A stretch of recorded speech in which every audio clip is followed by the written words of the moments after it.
Layoffs, longer wait times, higher deductibles. That is what Connecticut hospitals are predicting if the governor's plan to increase taxes on hospitals is approved. The hospitals are saying previous hospital taxes have already put a stranglehold on the state's healthcare system.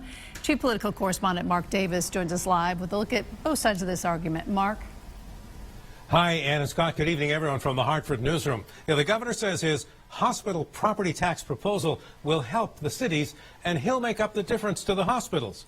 The hospitals say they don't trust the governor.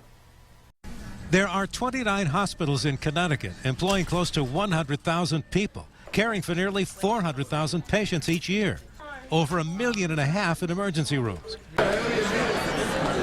Many of those healthcare workers and their bosses jammed the Capitol today, telling lawmakers to kill a plan to increase taxes on hospitals because it would strangle hospital budgets and endanger the public. When you have a bad fracture, when you're in a car accident, when you have a bleed in your brain, and you need a neurosurgeon, an ophthalmologist, and even an anesthesiologist in some cases, they may not be there.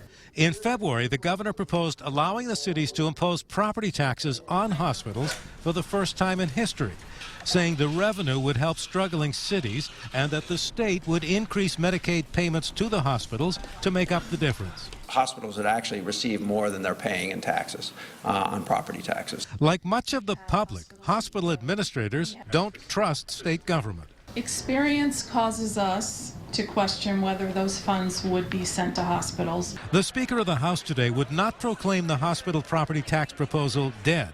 I'm trying to explore other possibilities to do the same thing. Have investments into our cities, have hospitals take advantage of all the reimbursements from the federal government that they can. How that shakes out to be, I'm just not sure. Republicans in the House are pledging to work toward the same goal. Look forward to, on behalf of our caucus, to working with the House Democrats in making sure that we craft appropriate proposals that help facilitate hospitals and prevent the taxes that have been proposed.